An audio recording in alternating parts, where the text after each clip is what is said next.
This is what Satan's afraid. He's not afraid of a move of God in the four walls. He's afraid of it. They're going to take this and transplant it into the marketplace. We're mandated to make impact because we've been anointed to transform. And if we don't do that, God says, you're absolutely no good for nothing but to be cast out and trodden under the foot of men.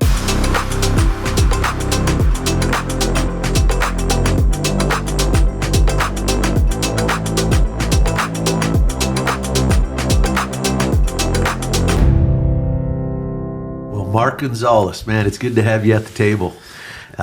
Great to be here, man. Yeah, man, I so enjoyed your time yesterday with us and all that you shared, and I know that a lot of other people did as well. But man, I wanted to ask you. You know, I know some about your story, but here you were. I understand you were a second generation pastor, correct? Yes. Yeah. So you're raised in church.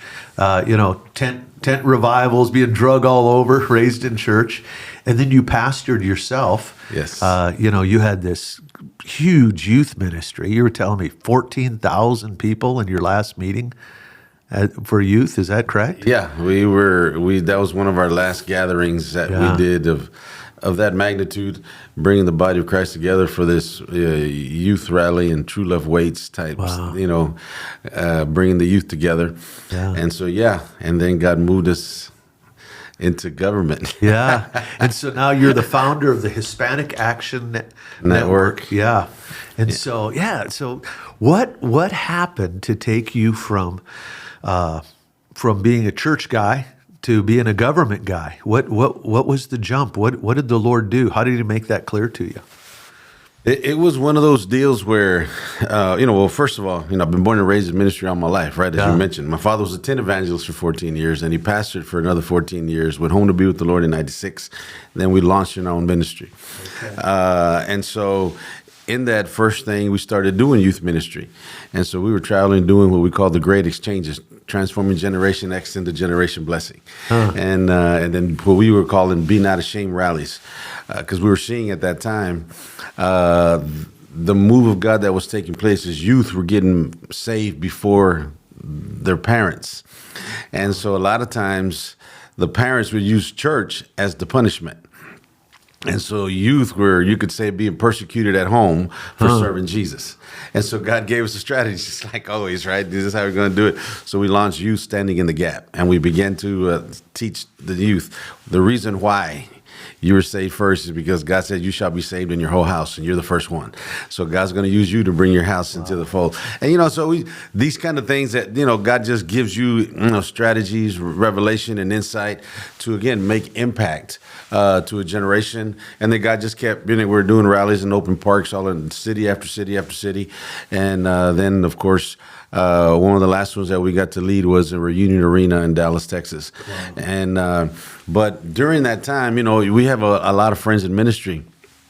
They were like, "Oh man, you need to go to outside the country. That's where the move of God is, right?" And all that kind of thing. And so I'm just like, okay, Lord, I like to experience some of that too.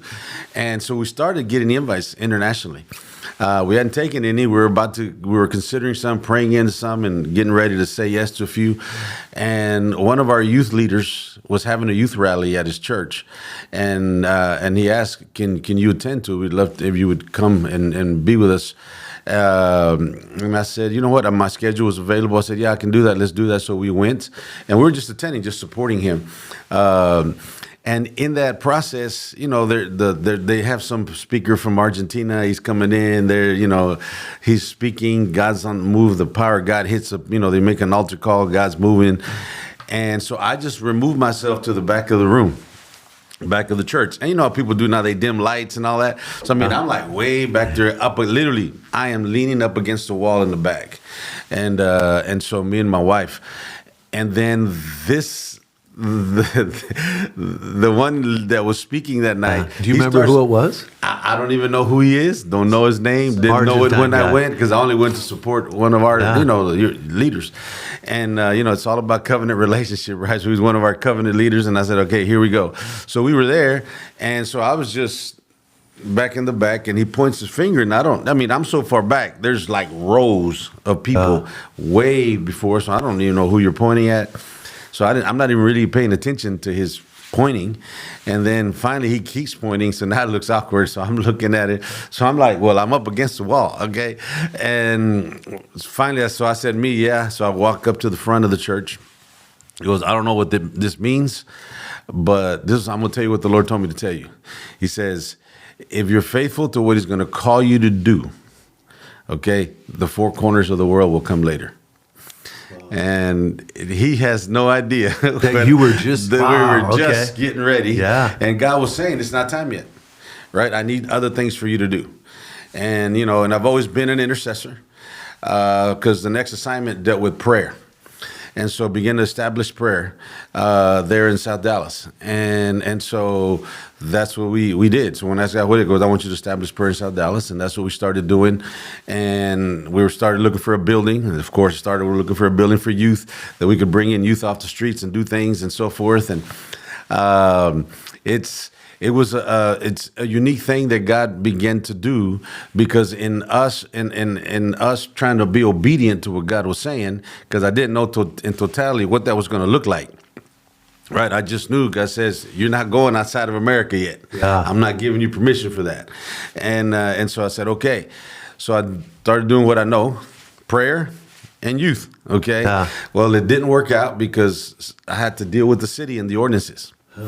And they wouldn't let me be in the building. You don't have enough parking lots for what you're trying to do and for this period or that. I mean, you start running into all these regulations. Yeah. Hey, this building it's not ADHD compliant, and ADHD, all these things. And I'm like, this is crazy. I'm trying to bless the city, and you guys won't let me, right? And so I'm looking at a building, and in all these buildings, this one real estate company that keeps popping up. And so I said, I want to see this building. And so I called the number on the board there, the advertising. This is a multi-million-dollar company, all right? I since knew the owner, but before I didn't know anybody. It's a multi-million-dollar company. It's after hours, like 6:30 in the evening, and I wanted to look at this building. So I said, I'm gonna leave a voicemail so they'll call me back, set up an appointment, come get it, walk through. Well, I make the phone call and somebody actually picks up. After hours, okay, and then I find out not only was it somebody picked up, it was the actual owner that picks up. Okay, wow. Multi-million-dollar company. Okay, the owner doesn't pick up the phone. Okay, you got staff, then you got voicemails and operators and all of that kind of thing. So he picks up, and I'm saying, he goes, can I help you? I said, well, I'm looking at a building that I want to look at. I want to schedule a time to go there. And he's like, well, what do you want to do? I said, well, I'd like to look at it because I want to, we're looking for ministry offices. And he goes, well, where are you at? I said, I'm actually sitting right in front of it. He goes, okay, I'll be there in 15 minutes. Really? So in 15 minutes he comes. We're walking in this. And he starts showing me the building. He goes, why are you looking for a building? Because it turns out he was also an advocate for the South Dallas region and things. So he starts grilling me like, so why are you looking for an office? I said, well, because God told me so. And his question was like, oh, you're one of those. I didn't even know how to take that. I'm like, yeah, I guess I'm one of those. And so in the time that we walked the building that we're looking at, let's say 15, 20 minutes, by the time we were done, he goes, look, we have the largest board here in the region. We got everything that we need. We got all the money. We got all the players. We got everything to make a difference. But we're missing one thing. We're missing the spiritual arm, and I believe you're it. And there began the journey. Really? So that was of bringing prayer and action together, bringing the church and government together. And God began to then begin to do a transformation in my life, because I'm just old school. I come from a generation of just ministers and preaching, and that's all I wanted to do. Okay, and so now I'm getting involved into city government. I'm getting involved into now how do we beautify a community, and how do we deal with all the different components of sustainable living, and putting plans before government and entities. And it was a learning curve that God threw us into. So when he asked me, he goes, so I'd like you to serve on my board. I go, I just met this guy 15 minutes ago, okay? And so he goes, I want you to serve him on board. And I said, okay. But then a few months went by because I'm still looking for a building because now I'm fighting with the city, okay, trying to get into this thing, and they're not letting me, so I'm looking for more places. So I look at it and I find another one, and again, it has this individual's name again, and so I'm calling back, and I want to see another building. And he goes, hey, why aren't you on my board yet? I'm like, well, you never called me for the, He goes, okay, I have a board meeting tomorrow. So we go, hour and a half later, the meeting's over, and I'm like, what am I, I'm asking God through the whole meeting, what am I doing here?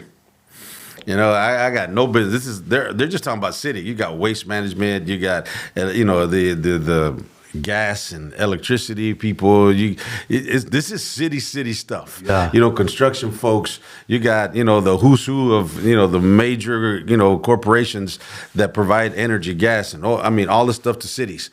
And so I'm just listening to this whole thing. And so when I told this individual, I was like, I don't know what I'm doing here. He goes, so what do you want to do? I said, I just want to pray, man. He goes, then pray. I said, okay. I still didn't know what that meant like that because we didn't know each other like that yet. He goes, then just pray. And I said, okay, well, what do you want to do? I said, well, let's do a prayer breakfast or something. He says, okay.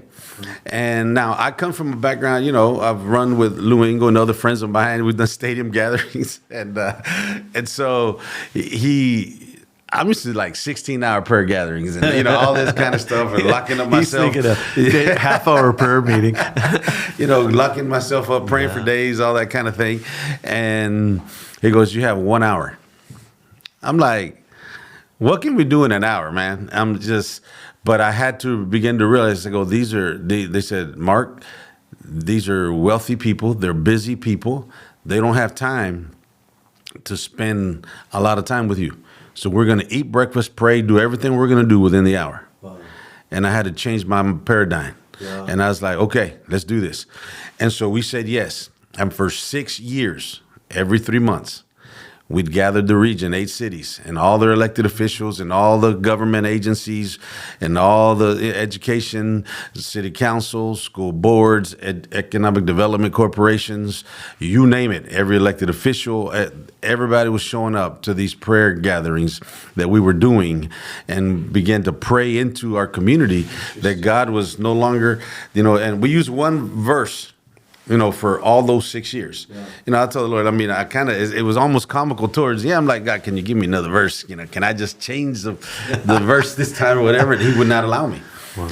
And so we just kept, So what was the verse? And out of Isaiah 60, where it talks about you've been termed a city forsaken, but at the end of that, at the end it says you will no longer be termed forsaken, but a city sought after. Wow. And so when you go, if you know Dallas from downtown to the south, right, that was kind of like a no man's. You don't go south, right? So it had no business, didn't have economy, all of that. That's different now. Yeah. Okay, prayer caused that. Okay, the praying church coming together, and then putting action to those prayers that caused a lot of that to take place.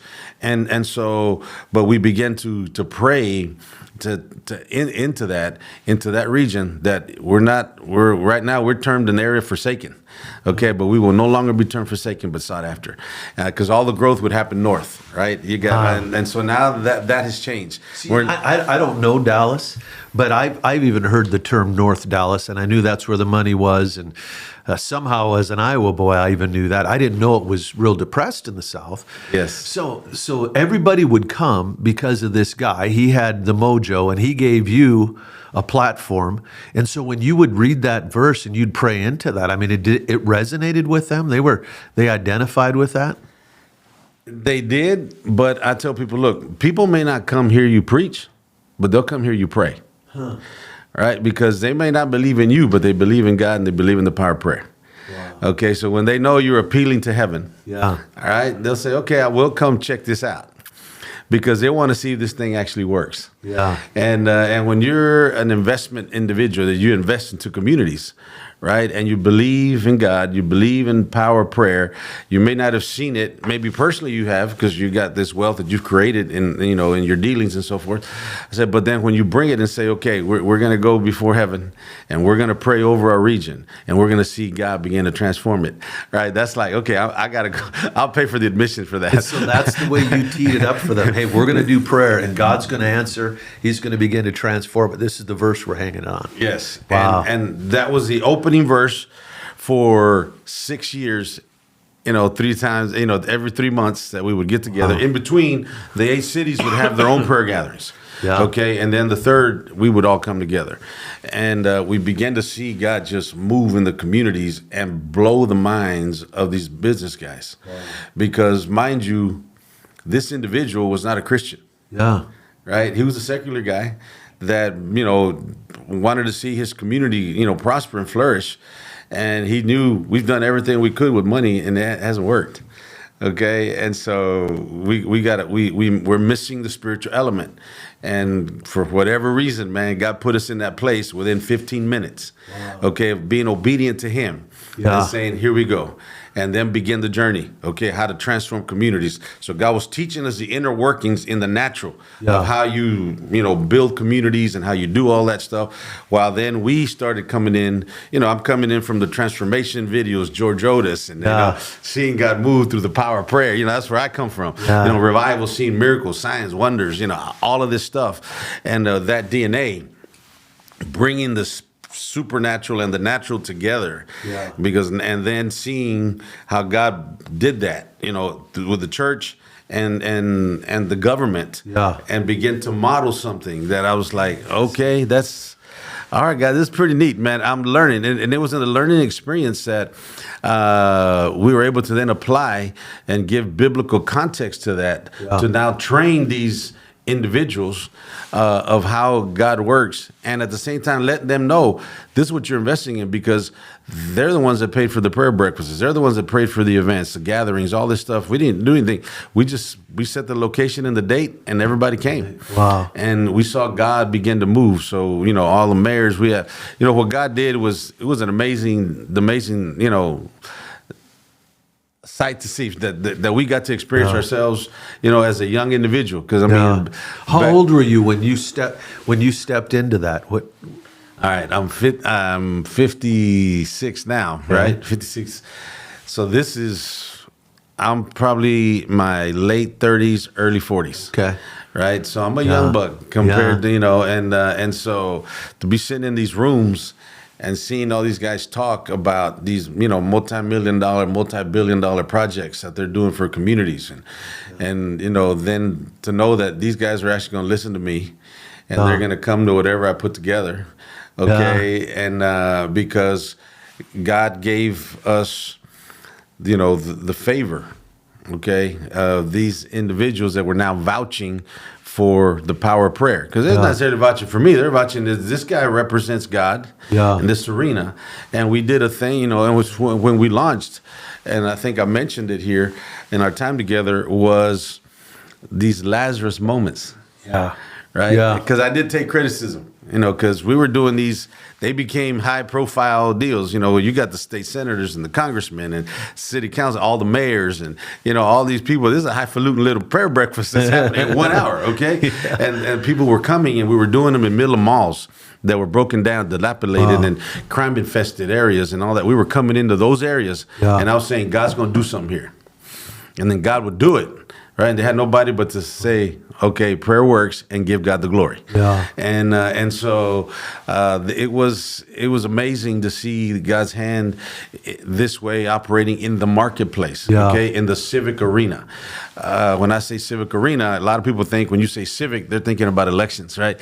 I tell you, no, civic means outside the church. Yeah. We're going to get into the community, and we're going to do, okay, the work of God, exploits out there in the community, because we're used to seeing the miracles and all that inside the church. Right. Somebody comes, they get healed, they get saved, families get restored, all of that. They don't really translate that into that happening in the community, in the boardroom, okay, out there in the neighborhood, all of those things where we go and we dedicate a property that's never had nothing on it, and they tell you a hotel can't exist here, okay, it'll never make it.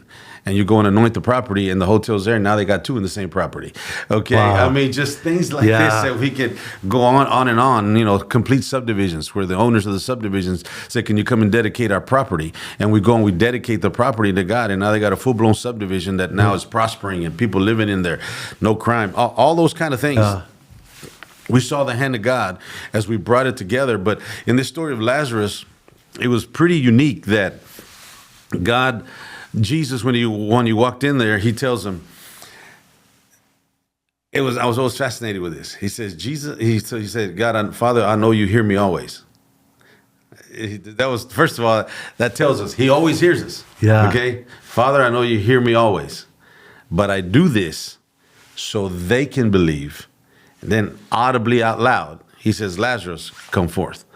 And then here comes Lazarus, right? So they couldn't connect that with the demonic or they couldn't go nowhere but to know that it was the power of God that manifested in that moment, out loud, audibly, and in public for everybody to see, okay? And people could be transformed and experience what the power of God can do, right? Somebody that's been dead for 4 days, that now stinks. And, worms already on him. I can imagine him coming out. And, I'm probably sure worms were still falling off the body. I don't know. But the point is, that he calls him to come forth. You have nothing but to say, like, oh, wow, man, God's got some juice. God's got some power here, all right? And to experience that thing. So when you're telling business people that have been investing into their community for decades and still don't see change, but you come together to pray, and then you see the hand of God begin to change it, right? You're trying to get this grocery store that can't come, and then all of a sudden, here it comes. Mall that's never been, now here comes the mall. All this stuff, and here comes the businesses. Now we're known as the golden rectangle of the nation, right?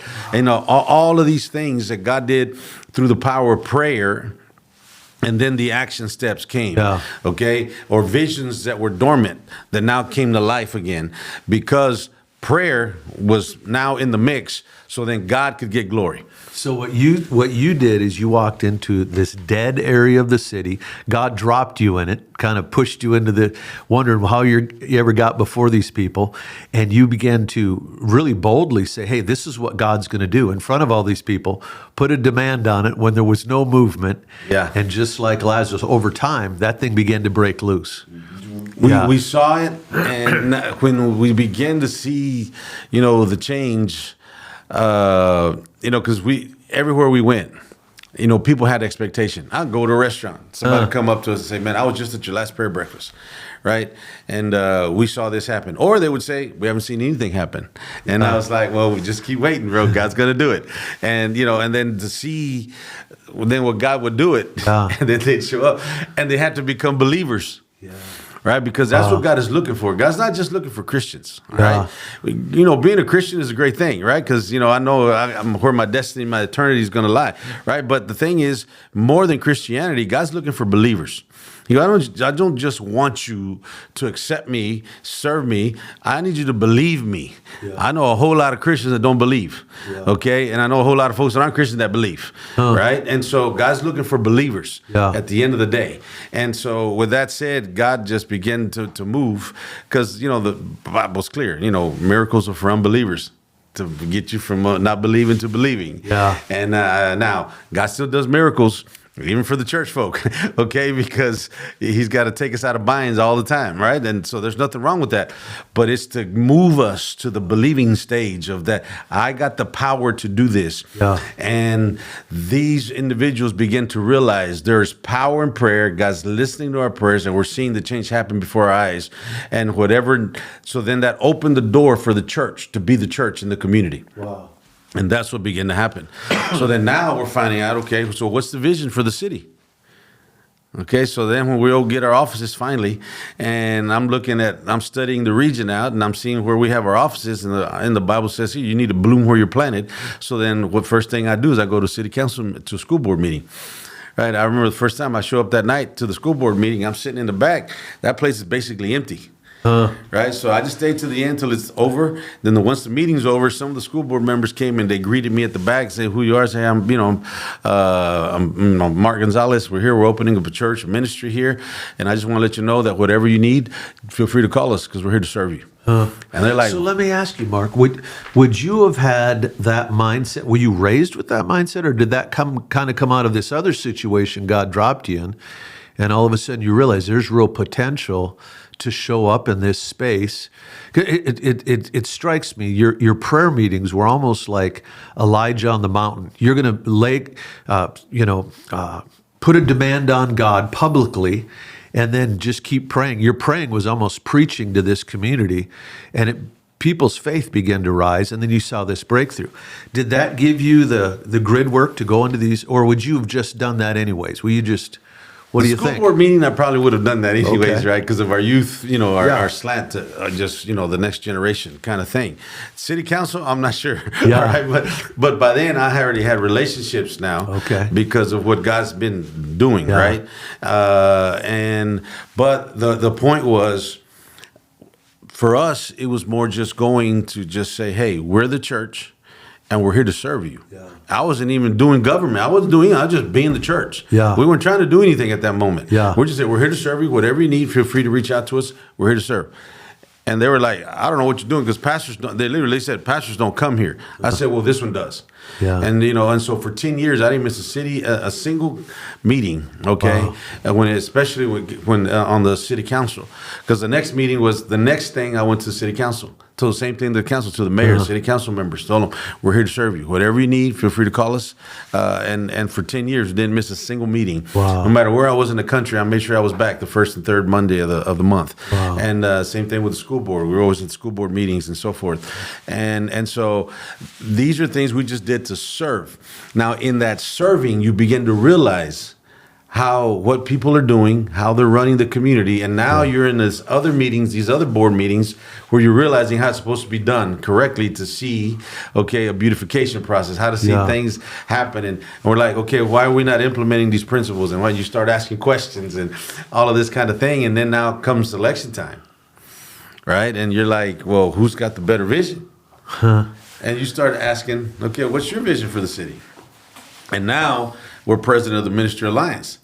Okay, so then, I hear your vision, the next guy, so I already hear all the visions of these particular candidates. So then I'm like, you know what? I need to bring you guys before pastors so you can share your vision. And so I'm doing now, and I wasn't calling it that, but that's what the political world calls it, a candidate forum. Okay, so all I'm doing is I'm bringing you in front of the spiritual leaders of the community. See, because my whole thing is to model us like the Bible, back to the Bible. Okay, how God did things in the Bible, when it was always about the priests and the kings and and the prophets and the kings. It's always church and government. It's never been any other way. From Genesis to Revelation, the whole Bible is church and government. That's it. There's no other thing. You can't. So pastors that try to say, well, now we don't. No, brother, you don't get to. That's the book. That's the model. Yeah. I mean, look at the story of Zacchaeus. Right, when Zacchaeus came to look at Jesus, he gets on the tree, comes down the tree.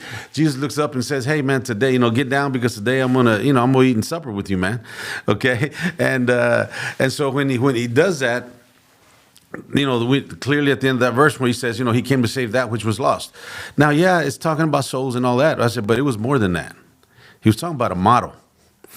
The model he was talking about is church and government, because I came to restore that thing that was lost. Okay, what was lost? Church and government working together. Because when you do that, doors open up for real transformation.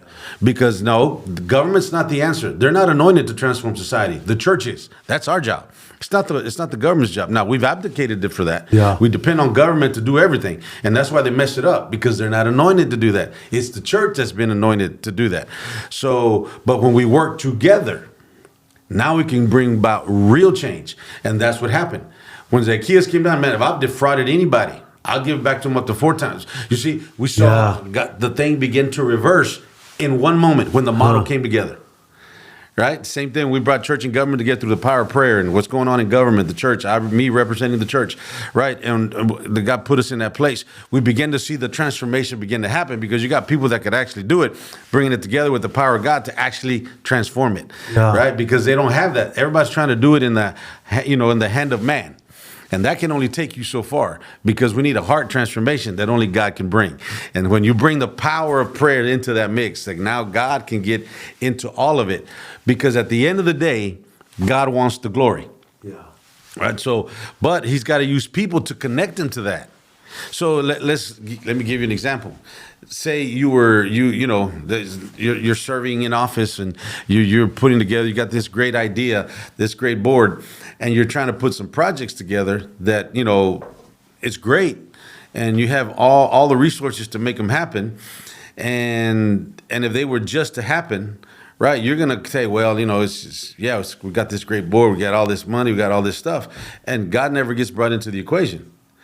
Okay, but when you bring prayer into the mix and you begin to pray and it begins to change and transform when you haven't been able to do that, okay, you realize, and I realize, all the great things at the table, but outside of God, this would have never happened. And people begin to realize that. And when they realize that, they said, we can't do this without God. When you get secular folk talking this way, okay, we need God in the mix, man. So we need to bring the priest to the meeting. Yeah. We need to bring the priest to the boardroom. We need to bring the priest, okay, to our property. We need to, because we got everything in place, but we need the breakthrough. We need the power of God in the middle of this project. Yeah. And so people begin to realize we can't do this without God in there.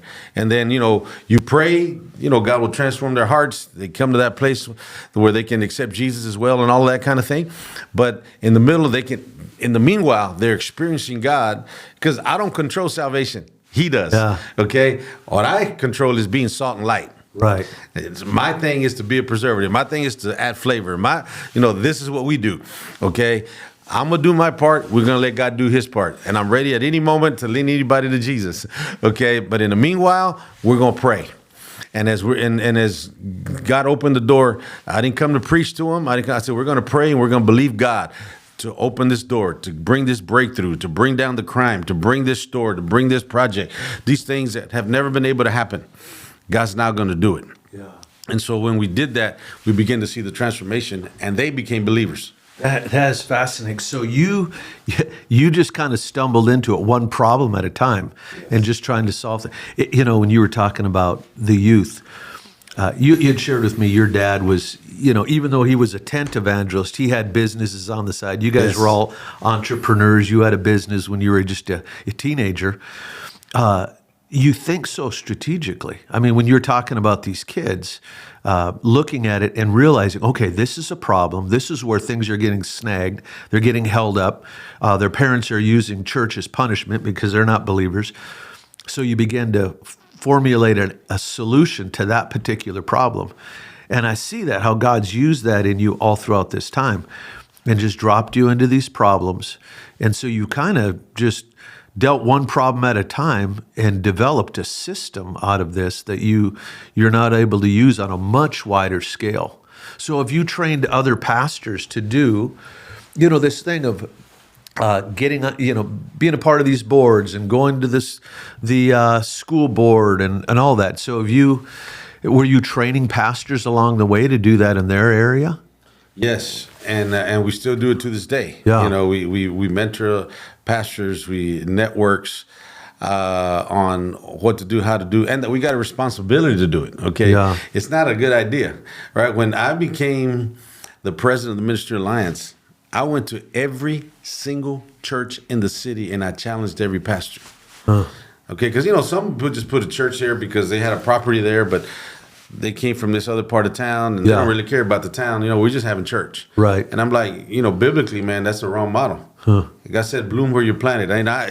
So I challenge pray for people, the prosperity of your city and all that, for the welfare of the city and all these things. So I challenge folks. A lot of people got mad at me. It's okay. It doesn't matter because we were there for the welfare of the city. Yeah. And so being in the welfare of the city, you cannot, it's impossible. Okay. To care for the welfare of the city and not get involved in government. It is impossible. Yeah. It can't happen. All right. Like even here in this room, everything about this room right now, everything, the microphones, the lights, everything, the sound, everything was regulated by the government. You may not have had a say in it, but it's being regulated as we speak. Yeah. Okay. So that's government. So whether or not the car you jumped in this morning, you turn the ignition, you hit the brakes, you stop at a stoplight, that everything says when it's red, you stop. When it's green, you go. You got a stop sign that says stop, you stop when everybody, not somebody who did that. The government did that. Yeah. So the thing is, you're not having a say in it. And that can no longer be the case, because now government is going off the rails. Yeah. And it's going to take a church to put it back on the rails, that's going to get vocal, and it's going to step out into the community to be the church, even in government, even in elections. Yeah. That, nobody likes to attack that. Oh, no, we're going to talk about no, even elections. It's time for the church. We're the standard bearers. See, you can't expect the world to do our job. Yeah. Okay, the world is not going to put pro-life people in office. The world is not going to put, biblical marriage people in office. They're not going to put pro-Israel people. In other words, our foundations in Scripture. The world is not going to do that. It's going to take a church to do that. Yeah. Okay, so the church is going to have to put those kind of people in office. So we sit there and we walk away from this place. So then here we go. So then what does the church do? Oh, politics is dirty. All government is dirty. Well, why do you think it's dirty? Because the clean ones left. All right, and so the dirty one walked in. Right, Satan walked in, took over the vacuum, and now we get all these crazy legislators with crazier legislation and the things that happen in society because the standard bearers aren't participating. When 75% of the church doesn't vote, there's your problem. Yeah. Okay, so that needs to change, but it's all of it. Okay, we got to be involved in elections. We got to be involved in the community. We got to be involved in the schools. We got to be involved in the city. We got to be involved in boards and commissions. We got to be involved in all of this. Because, you imagine if we would have had Christian people on those boards and commissions, right, they wouldn't have stopped the ministry from going into a building, okay, all because you think there's not enough parking spaces. Right. Right? You had a whole street that's empty. Right? If, I have a building on the next street, I can talk to the owner and say, let me use your parking lot on Sundays or whatever. There's strategy, there's things you can do. Yeah. But you just chose to literally just choke up a whole ministry that could bless you, right? All because you're trying to fill some X's and O's that you believe this is the way it should be. But if we had Christian people in planning and zoning, right, that know that God being in my city is more important than trying to do this, there's exceptions or grandfather. There's, I'm not here to talk about, God taught us a lot in this government arena, right? So we learned some of this lingo and inner workings of cities and establishing cities. And so I'm like, there's things that can be done, but when we don't have a heart for God, I'm not looking at how can I open up my city for a move of His Spirit. And that's what we're looking to do. So we need the church to infiltrate. Yeah. We need the church to be in those areas so we can make change. Yeah. And so this is where that's where our heart and passion is at, to make sure the church becomes the church of the city. Yeah. Okay. The church becomes God's extension in the earth, in communities, to bring transformation. I always talk about Matthew, 5:13, when it says we're called to be salt of the earth, and if the salt has lost its savor, what good is it? Literally, he answers. It's a rhetorical question. All right, he answers his own questions. It's Jesus talking to the disciples, and he goes, "It is absolutely good for nothing." I tell people, you gotta come to grips with that verse. You can't just glaze over that. He literally said, talking to the 12 most important people on the planet, okay, that are his disciples, that he's going to use to transform the world from there on to eternity. All right, that's still transforming us till now. He's telling those 12, okay, that if you're not salt, you're nothing. You're worthless to me, man. Okay, and I'm saying, so that's if he's sobering. talking to them 12 like that, I'm like, okay, who am I, brother? I'm like, okay, Lord, what is it? And as we begin to look about the salt thing, we all like salt, that it adds flavor, right? The steak is always better with salt. Anything is better with salt. And so you see that, and that's the part we like. Okay, and that everybody likes you because you have flavor into stuff, and that's what I always tell people. That's what we're supposed to do. We're supposed to have flavor to everything. Yeah, we're the church. Okay, I carry Jesus, man. I carry love on me, the love of God, love of Christ. That doesn't mean I don't have a standard, and doesn't mean I'm not. We may push back on something or whatever. But the point is, we carry that because we're made in His image and His likeness, and this is what God tells us to do. So we love everybody. We don't agree with everything, but we love everybody, right? So from that standpoint, we walk this thing out because we're His reflection, and people like that expression in their meeting, in their business, in their community. So if you walk this out and you become salt, you have flavor. And so when that begins to happen, now everybody wants you on their board. You see? So if everybody wants you at their job. The biggest job security, you want to always have a job? Your job security is be more like Jesus, man. because I have flavor. I'm gonna be salt. Be salt. That's all you gotta do is be salt. Yeah. If you're salt, I gotta have you in my business. No, I'll invent a position to have you because you're salt, man. You have flavor. You preserve. Okay, that's what this thing is about. Yeah. Now, when you move into the civic arena, it gets, it can get a little more dicey for some people because I also got to preserve my community. And it also means I got to preserve it from a lot of bad stuff at times. Yeah. Where I got to be vocal and say, no, we don't do that. We don't stand for that. We're not going to allow you to do that. We're going to, all these things, especially when it comes to schools, right? That's where this next generation is so important. And youth ministries never left me, right? We got to think about our schools and school boards where they're, all this transgenderism stuff that's being pushed down their throat, what they're being taught, and pornographic books and libraries, and boys, being able to go into girls' locker rooms and boys playing in girls' sports, and, where they're trying to hide gender from the parents in schools, and all this stuff, all these shenanigans that are going on, right? That we have to get vocal and speak out because that's the preservative. Yeah, I got to preserve. So when I don't do those things, see, we think it's okay. It's not okay. Because it doesn't matter how big your ministry is. It doesn't matter you got 15,000 members, 30,000 members. God said, if you're not being salt, God says you're nothing. You're worthless to me, because here's the point, Dave. We got to get what Jesus was telling the disciples. He goes, "You're the only thing I got. You're the only thing on the earth that I have to transform society. I need you to be this. And if you're not that, you're worthless to me. Nothing. You're nothing, because I can't do it no other way."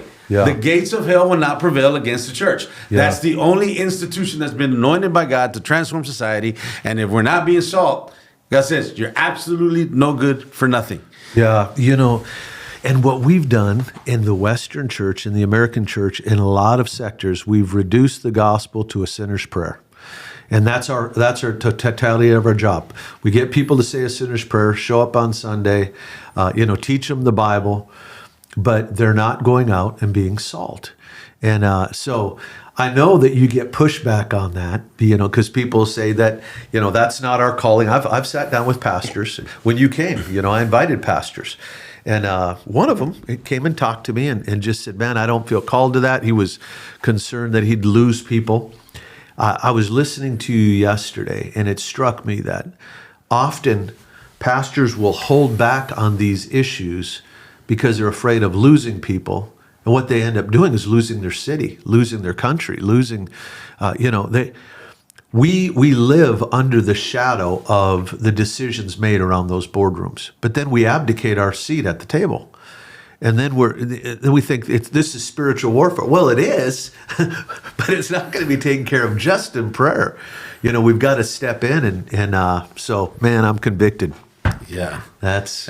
For instance, in saying that, I served on the board of the Chamber of Commerce. I have this. I tell people, I was on so many boards I could build a house, right? Because that's what salt does. Everybody wants you, okay, and there's nothing wrong with that. Actually, it should be the case, okay. They should want us at everything, and so, anyways, I'm serving on this board, and so the chamber decides that we need to remove all churches from storefronts because it devalues the shopping strips and so forth and so on. Right. So here I am. I'm, pastor, president of the Ministerial Alliance, sitting on this board, and I'm hearing them speak. Okay. And I already knew the itinerary stuff. So I'm like, I'm prepared to resign because they don't know that yet. I'm just letting them have that discussions going on. And so I said, well, here's my resignation letter. I'm resigning. And they said, well, why are you resigning? I said, well, you're going to remove my church. These are people that are part of our alliance, and you're saying you're going to kick them out of their buildings because they bring down the value of the shopping strip. Okay, I'm not cool with that. Okay, so you're going to have to decide what you want to do because I'm resigning today. So they chose that me being on that board was more important than trying to pass an ordinance that was going to kick out churches, and they tabled it. Yeah. All right. And so because had you not been there, man, these churches would have been homeless. They'd have been homeless. Yeah. But see, we had to be willing to get involved in the city and the community. We had to be willing to be salt. Yeah. So we added flavor, but we also preserved. Yeah. And that's where this preservative element comes in, that we have to do what we got to do and be willing to take a stand at that particular moment, because it's more important than the church shines a light in your community than you trying to make a few dollars, right? Because you can't put a number on the blessing of a church, okay, a dollar sign, and to the impact, okay, at least that we should be making in a community. And so these are the things that, we have to do as a church. We have to get more involved. And now it's become even more detrimental because what's happening right now, I mean, in society, people are being vocal. I mean, just look at what's happening with Islam, in America. Oh yeah. Okay. They're not playing. These clerics, man, they're not playing. Boy, they're telling you straight up on video, out loud. We're not here to simulate. We're here to take over. Okay, we're here, to extend Allah, and we'll kill you. I mean, I just heard a prayer in one of these mosques that was taking place, and they were literally, the prayer was, that they were praying to Allah to give them the strength in there because they were going to have to kill Americans, right? Those that weren't going to accept Allah. So, I mean, all these things, they're saying it out loud. And here we are, the church. We're not willing to talk about stuff because I may lose members, I may lose tithers, I may lose finances, I may lose whatever. Because you're going to lose everything. You're going to lose more than that if we don't open up our mouth and be the voice that God's called us to be, salt and light here in the earth. So it's more important than ever. Wow. So you had this burning heart for youth, man. You see God move, so you go into the inner city, meet this business guy. He hears your heart, recognizes something on you, even though he's not a believer, gives you a seat at the table. You start prayer meetings that unbelievers are coming to, and they begin to see that God's moving. But then you realize, hey, you're learning government by sitting on these boards, and so then your role in elections really, they were an avenue to get the right people in those seats. So it's almost reverse engineered, because a lot of believers, they'll say, okay, I see the need for elections, but we're not doing those other things, getting favor by coming in and saying, hey, we're here to serve you.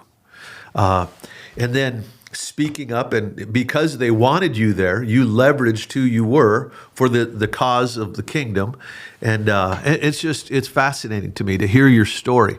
So out of this, you started bringing pastors candidates to these pastors because you had, they got good ideas, and that was kind of how you got into the elections then, huh? Yes, and then the pastors knew who they wanted to support, and then I would tell them, I'm supporting this one, man. Y'all can support whoever, but I'm putting my eggs in this basket, and because we've just. I don't know how to do it any other way. Okay. They say, well, that's not popular. Pastor shouldn't endorse. No, I do it because if you believe in the cause, you got to go all in. Right? We this halfway business, man, doesn't work. All right. This is why we get what we get in our communities, because we, the church, have to get all in. So, and I've always used pastors. We needed to elect a mayor in Dallas. We got 600 pastors to endorse the mayor, and he won the election.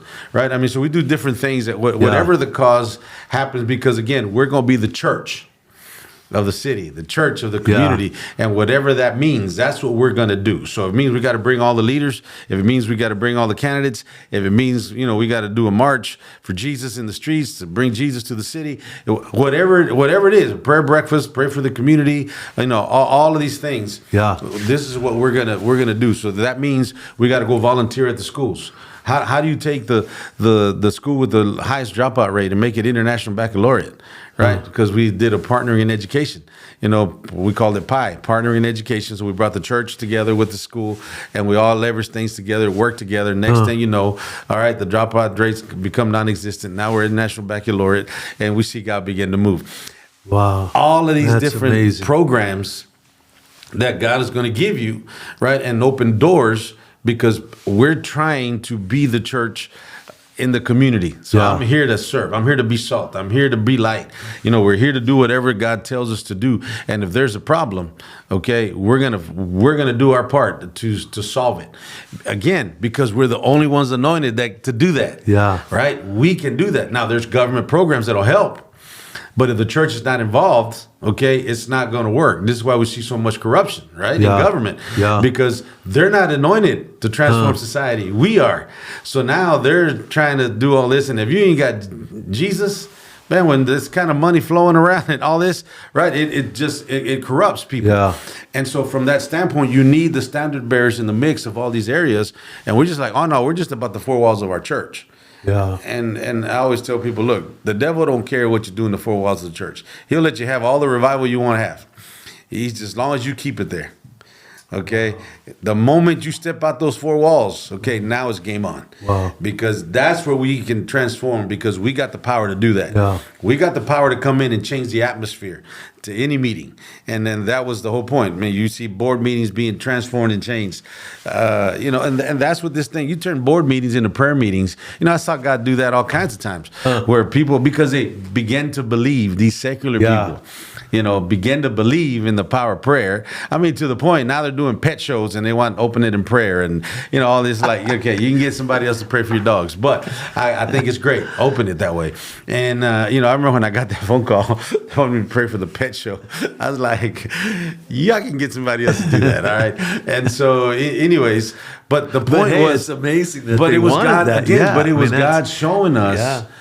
This is what I'm doing, man. We're saturating the atmosphere because that was the assignment. Yeah. I want you to establish prayer in the South, right? And it got to the point, now we're doing pet shows, man, and we're covering them in prayer too. We're covering the dogs and the cat, all that in prayer. So we got it all the way down to the ground where now everybody's praying. Yeah. Because they're seeing the blessing of it and what God was doing. And then because we challenged the powers, the powers that be. Right, this is what God's gonna watch. What my God's gonna do? We put it. We're gonna see the fire on the altar, man. You see, watch. We're gonna see God do these things, and He would do them. Yeah. And when we begin to model it, we stumbled into these things. Yeah.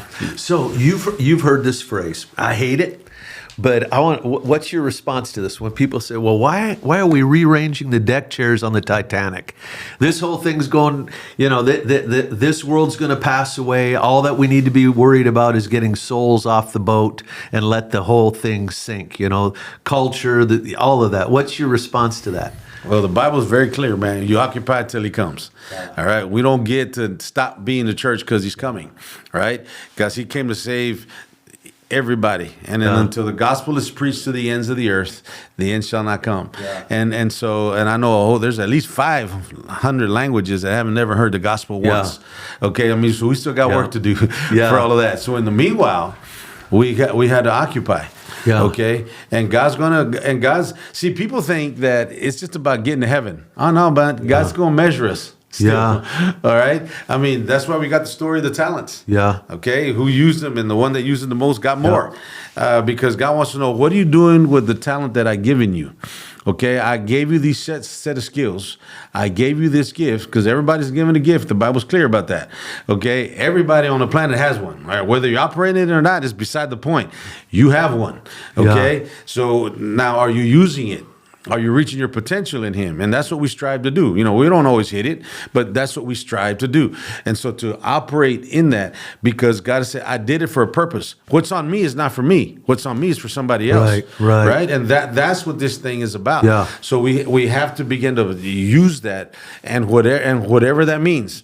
We have a justice streak that's off the charts, right? I mean, I see stuff and I'm just like, nah, we got to do something about that. And then God will give you a strategy. Yeah. And then you implement the strategy. And so that's what we end up doing for the good of the community, for the welfare of the city. Yeah. And so that the church becomes a blessing.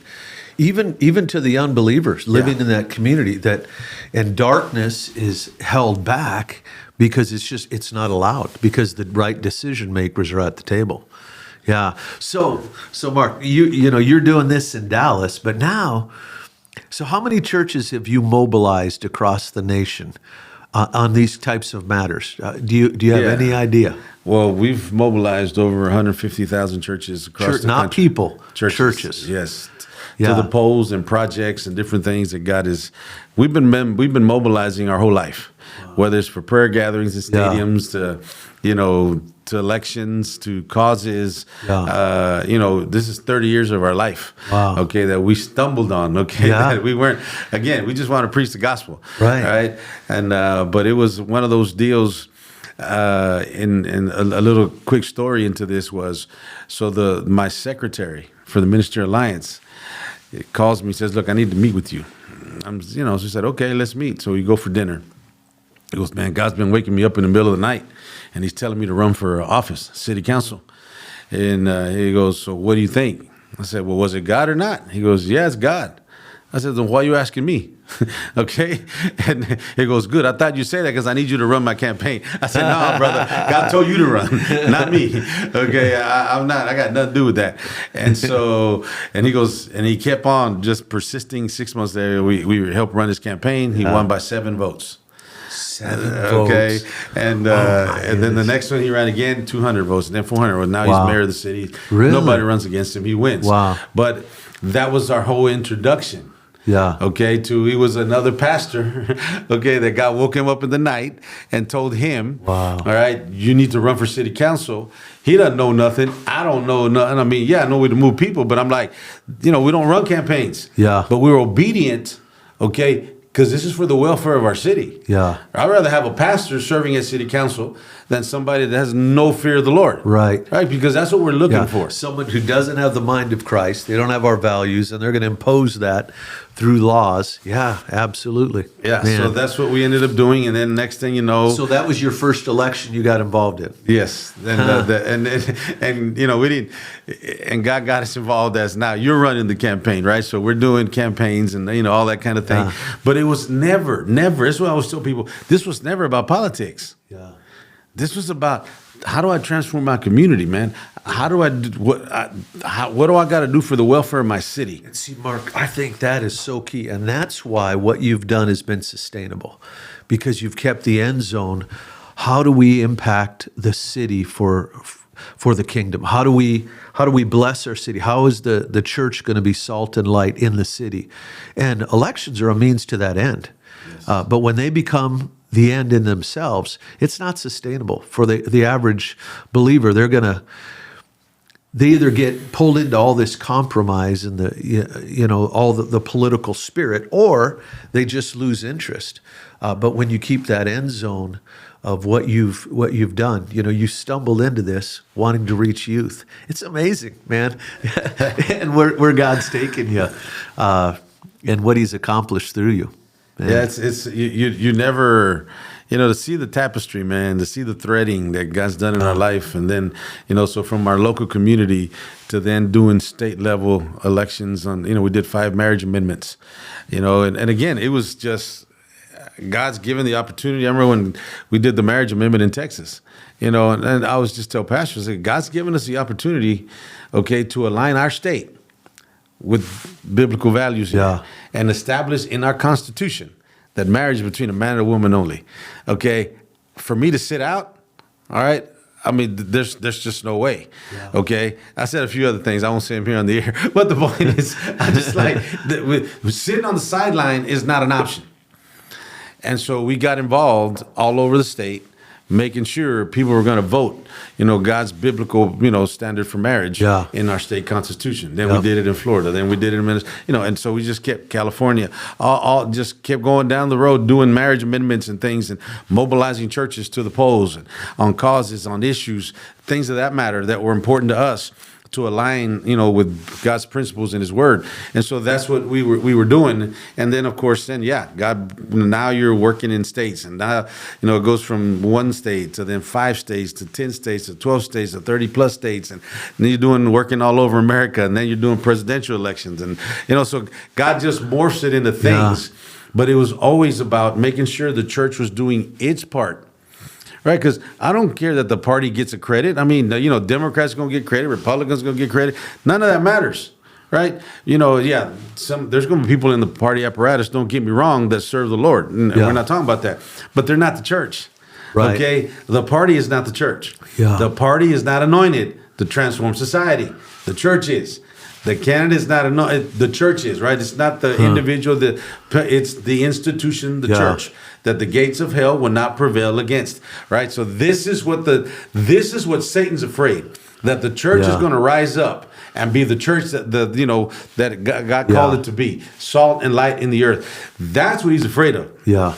He's not afraid of a move of God in the 4 walls. Yeah. He's afraid of they're going to take this and transplant it into the marketplace, because now I'm in danger. Now they're coming into my territory, right? Where I get to have my way out here, pass crazy legislation, do all these things to students, do all this thing to society, do all the things that I want to do with all these elected officials that don't have no fear of the Lord. I can have my way. until the church gets back in this thing. And the moment we step in there, brother, all hell's gonna break loose, but transformation's coming. Yeah. Okay, as long as I stick to it, transformation's gonna come. And we've seen that all over America. Yeah, Man. God doing it when the church rises up. So you've never left the ministry. No. Yeah, it's still the ministry. This is still ministry. The church. Yeah. I tell you, you know, people call it politics, man, but this is ministry for us, right? Because this is God's model. Okay, this is how He set it up in the book, and we're just following, you know, again, His standards, His principles, His models. You know, because the word is clear. I'm gonna have to listen to these guys, these elected officials. I'm gonna have to listen to them whether they're godly or not. Yeah. You got to think about that. Yeah. Okay. God says that I'm to obey those that are in authority. Okay. So let's get the right ones in authority. So let's get the right ones, because if not, that means I'm going to jail. Yeah. I can disobey. Wow. You can disobey. Yeah. The Bible says, you know, Paul said it very clearly. Yeah. Obey God or man. I'm gonna obey God, but it's gonna come with consequence. Right. He had to go to jail. Right. Are you gonna go to jail, or you're gonna compromise? Yeah. And we see it nowadays all the time. Yep. From You pulpits all across can America. do the hard stuff on the back end by not getting the right people in, or you can do the hard stuff on the front end and get the right people in. There's always a battle. Yes. Yeah. But if we do it on the front end, here's what people don't get. If we do it on the front end, we experience revival. Yeah. You don't get much revival on the back end. You will get it on the front end. Huh. And so let me explain that. I say statements and means, and people look at me crossways. They're like, what did you just say? Well, here's the thing. People don't realize how closely associated revival is with voting. Okay? I have a statement. The first time I said that, people looked at me like, what? I said, revival's not coming from the prayer closet. Revival's coming from the ballot box. And people were like, what do you mean it's coming from the ballot box? I said, look, when, you know, pastors always like to say we don't mix politics and religion, we don't get involved like that, and so forth and so on. And I said, or they'll say, you know, Mark, we don't worry about that stuff, man. God's got it. And I say to people, God don't have it because God doesn't vote. You do. Right? Now, I get what you're trying to say somewhat, because you're going back to the Bible. In Bible times, they were appointed by God. Yeah. In our time, they're not appointed. They're elected. Okay, there's a difference. It's a different model. It's not the same model as the Bible. You're staying with the Bible, but that's not the model for today. The model for today is elections. Yeah. Okay? So in that Never time, heard it put that way. In that time, God would appoint him. In our time, see, this is why we got to realize the honor of voting. Yeah. No, you didn't get. Oh, man. It's a sacred trust. Yeah, but because of that, see, back then, he would appoint them. Yeah. In our lifetime, where they're elected. In other words, God is saying, I trust you so much that I'm going to give you the honor to partner with me in the affairs of men with your vote. I'm like, and then 75% of the church doesn't vote. So then we're like, so we treat it like it's nothing. God says, I'm allowing you to partner with me, the creator of the universe, right? Over the affairs of men. Yeah. So I could bless your community and do what it is that I want to do. And you guys treat it like nothing, or you vote for the wrong guy because you have a personal, you know, project or thing that you want in your community, or personal issue. Or this guy was going to give us immigration. It doesn't matter that he kills babies and you know all these other things that he does. But no, he'll give me. He's at least going to give me immigration. Well, that doesn't matter because that doesn't please God. Yeah. Right? I'm not in it for my people. That's what I tell people all the time, right? When it comes, we're people before party, but we're kingdom before people, right? I will never compromise for a set for people.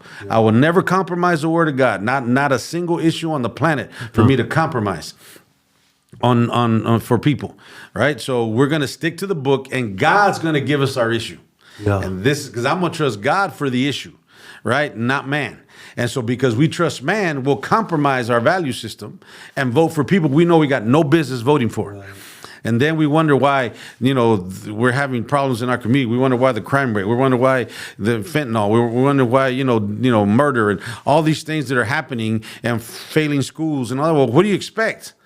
Okay, we got people here that are ungodly, running ungodly, you know, making ungodly decisions because you put them there, because it's one thing. Yes. So you compromised. And so now what happens, because we left that arena, now we use the term and we think it's okay. And it's not okay. Well, we're going to vote for the lesser of two evils.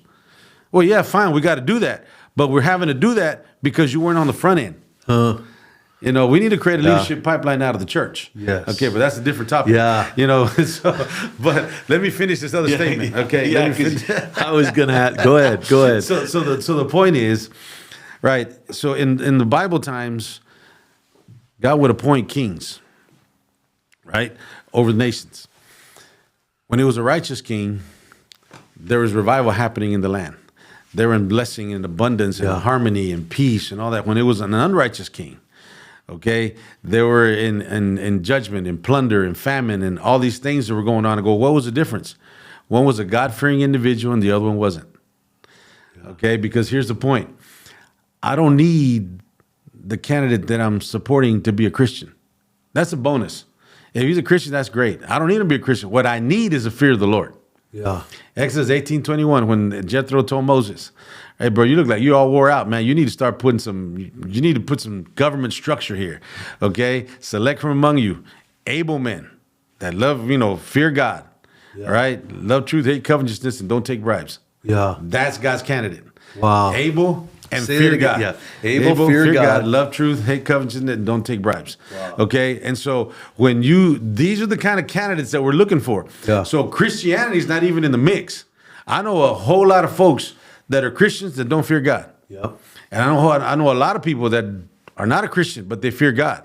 Because grandma showed them there's a power in God. They're like, no, I don't do that. I don't do that. Because why? They have the fear of the Lord. Yeah. See, that's the element that we're looking for. Okay? But we're going to have to put that element, get those kind of people in office. That person that fears God and won't cross the line and is going to bring righteous legislation and so forth, the world's not going to put him in office. The church is going to have to put him in office. We're going to have to vote those people and put them in office so then we can have the fear of the Lord in our community. But here was the point. When there was a God-fearing individual at the highest point, there was revival taking place in the land.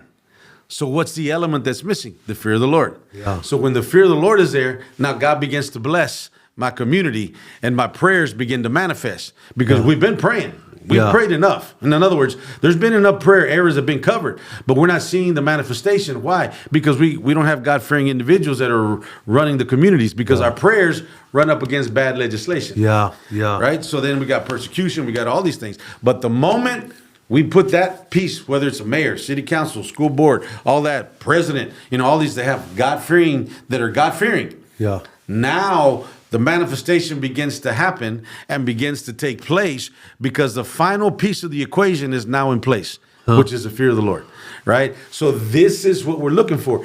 And again, yes, do I want the person to be a Christian? Of course we do, right? But more than that, we need him to fear God. Yeah. If you have the fear of the Lord, now God can use you to transform your community, and that only comes through the vote. It doesn't come through prayer, okay? That comes through voting. I can vote till I'm blue in the face, but until I show up to that ballot box, okay, and put that man in office, God-fearing individuals going to stay at home. Yeah. But I need him serving our community in a public, with the public trust that we know that this guy is going to be God-fearing and is not going to allow and cave into, bad principles. So from that standpoint, that only happens from us showing through the ballot box. Because when that is in place, revival's coming to your community. You're going to see transformation come. You're going to see God begin because he's going to open doors. He's going to open doors through your whole. I've seen it all over the country. That's what that happens. Yeah, Proverbs says, when the righteous rule, the people rejoice, and when the wicked rule, the people groan. They moan under the oppression. Yes. And do we believe that or not? That. So let me ask you, Mark, are you guys seeing a trend where more believers or churches are getting a mindset that, hey, we need to start raising up some people within our church community that are going to run for office? Are you seeing a trend in that direction? Or we're seeing a trend in that direction. Not enough, but we're seeing we're trending that way. Yeah. Okay, which is good. Now we got to become the voting block, okay, for that trend. Yeah. In other words, if we have people from the church that are willing to run, the church needs to put them in. Yeah, and they need to be showing up for the election. Because they're going to get slaughtered. You said this yesterday. You said, man, we have people that'll put themselves out there. They're slandered, they're attacked, but we're not showing up to back them up. We're like, hey, that's great. And then we don't show up at the ballot box. They get beat. And So, man, that's true, because I've seen it. Believers get out there, but there's not enough support in the church. So we just need these layers of strategy. Yeah. Yeah, and that's why. And the thing is, the numbers are in the church. We have the numbers. We're just not participating.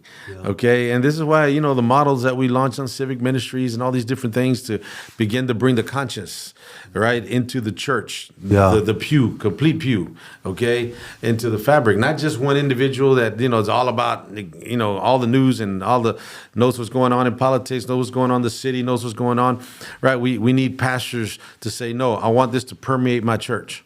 All right, and so this is what needs to happen.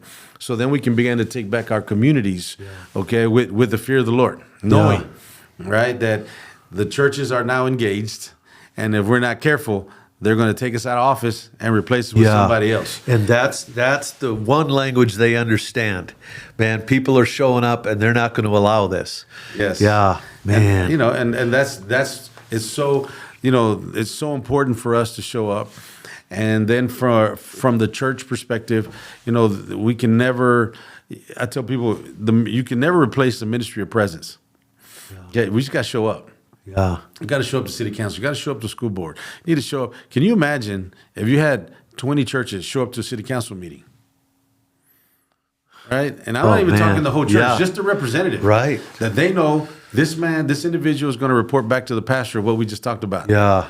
Okay, you see you can already see the chills, man, running down their spine, knowing, right, they're going to report this thing back, and then they're going to do something about it if we're not careful. Right. And so now, right, they start to restrain themselves. Yeah. Because the restrainer, the church, okay, is now present. They know there's a consequence in the next vote. Yeah. Yes. Yeah. And that's what needs to happen. Yeah. Firstly, because we're called to know what's going on. Again, we're called to the welfare of our city, so I have to know. Yeah. When I was president minister of the Alliance, one of the prerequisites that if you want to be part of the Alliance, you had to join the Chamber of Commerce. All right? Because if I care about the welfare of my city, I care about who comes to the community to do business. Yeah. Right? And so we did that to the point that we took over the chamber, and now everything the chamber did had to get started, had a invocation and a benediction, right? Because they had to. There's too many pastors present. Yeah. They had to pray for the food now. They had to pray for the meeting. They've had to praise to close us out. And, so all of these things, because this is what begins to happen when we care for the welfare of the community. So now, because I want to know, I need to know. I mean, I have a prayer meeting. What are you going to pray about? I'm going to pray about my community that I'm in. Yeah. I have a prayer service. I mean, if you're having a prayer service and not praying for your city, come on. So, I'll keep Adjutant out of here. I'm just like, come on, who are we? We're the church. God says you're no good for nothing. Yeah. Okay. I mean, I'm just going to say what the Bible says. Right? I mean, you're not making no impact. Yeah. And so if we're not making impact, what good are we? Yeah. Because that's what God calls us. We're mandated to make impact. Yeah. Because we've been anointed to transform. And if we don't do that, God says, you're absolutely no good for nothing, but to be cast out and trodden under the foot of men. Wow. And this is what happens. That's why, you're seeing faith is getting pushed out of the public square. You see how the church is being persecuted. All of that. Why? Because we haven't been salt. Right. Now we want to take it all back. And now we're being trampled but it's our own. It was our own doing. Yeah, man. Wow. So, Mark, how can people connect with you? How can they follow what you're doing? They can connect with us on our website. Okay. Social media platforms and so forth. We're on Twitter, X, and or X now. Instagram, Facebook, so forth. But our website, they can go there, get information. They can reach out to us there as well. And that's HispanicActionNetwork.com. Okay. Yes. And then we got a few projects that we're coming out that we're going to be, launching for the body of Christ. Yeah.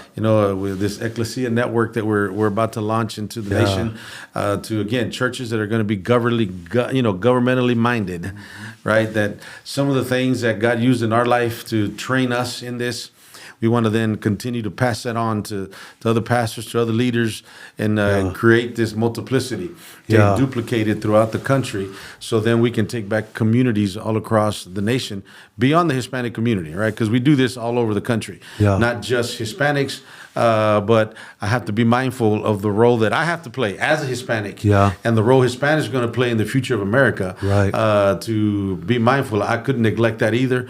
But at the same time, we're sharing everything God has given us with the rest of the body of Christ. And so we're excited about this, the network that we're launching to get others involved.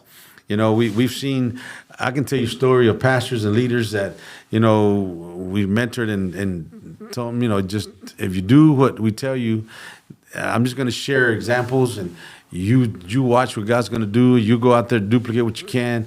And now they've been made judges. They've been made, these are pastors. They didn't even have to get elected. They got placed because they were salt. Right? And people see that, and they want it, and they will do whatever it takes to get you where they need you to be. Right? And so, we've seen God's hand do all kinds of things in this arena because we just went in there just to serve, just to be salt. And when we did that, God just moved supernaturally, and God opens these crazy doors for impact. We got pastors, we got leaders, we got pastors in White House, we got, just friends of ours that we work together. And that have now just saying, we got to serve, we got to do. And they're doing it. They've been recognized, and they're making impact throughout the nation. And we want that to just begin to multiply, especially here in this hour, and create this massive army to bring the fear of the Lord in society. But again, to advance the kingdom of God and His agenda. There's no agenda but His. All right, we're not here for personal agendas, man. We don't have time for that. Okay, we're here to please one person and one person only. His name is Jesus. Okay, and this is what this whole thing is all about. Time is running short. We got to work while it's still day. Work while, because the day cometh when no man can work. The Bible is clear. These are the days that we're living in.